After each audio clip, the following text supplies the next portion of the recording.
What happens when a left-handed assassin takes on a tyrannical king? A hidden weapon, a daring betrayal, and a shocking twist that changes everything. Now imagine, what if you had one chance, just one, to change the fate of your people? Would you take it? This is the gripping tale of Ehud and King Eglon, a story where courage and cunning clash and betrayal hides in plain sight. As we unravel this Old Testament thriller, be prepared. The line between hero and villain will blur, leaving you questioning who the real victor is. Trust me, this story is as intense as they come. It's around 1300 BCE, and Israel is a fractured land.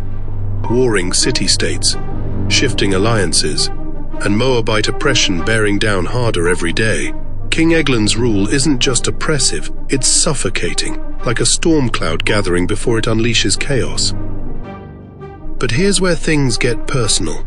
The Bible describes Eglon as a very fat man. It might seem like an odd detail, until you realize just how crucial this fact becomes in the plot that's about to unfold.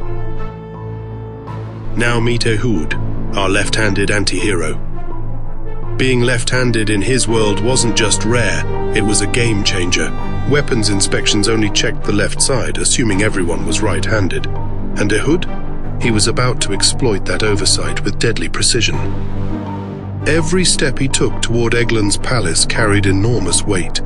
If he failed, it wouldn't just mean his own death, it would mean continued oppression for his people. Imagine yourself in his shoes, a dagger strapped to your thigh, guards all around. Can you keep your composure as you walk into the court of a tyrant? Ehud knew he had only one chance. He crafted a short, deadly dagger, just 18 inches long, and strapped it to his right thigh, hidden under his robes. With this blade, he entered Eglon's palace under the guise of delivering tribute. As he stood before the king, Ehud bowed, concealing the storm brewing beneath his calm exterior. Every second felt like an eternity, each heartbeat a countdown to the moment of truth. Would the guards discover the blade in time, or would Ehud pull off the impossible? Once alone with Eglon, Ehud whispered those fateful words, "I have a secret message from God for you."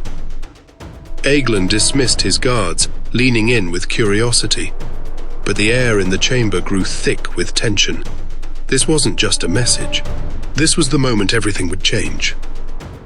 With one swift motion, Ehud drew the hidden dagger from his thigh and thrust it deep into Eglon's belly.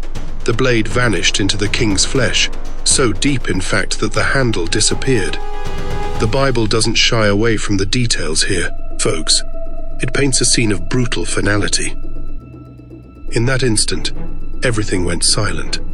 A tyrant was dead, and Ehud's mission had only just begun. And here's where the story takes an unexpected, almost darkly comedic turn. After locking the doors behind him, Ehud slipped away. Meanwhile, the guards outside waited and waited and waited some more. One guard shifted awkwardly. "He's probably busy," someone whispered.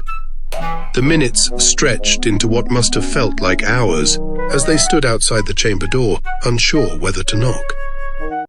When they finally broke in, they found Eglon's lifeless body slumped in his throne, the dagger still buried deep, and by that time, Ehud was already long gone.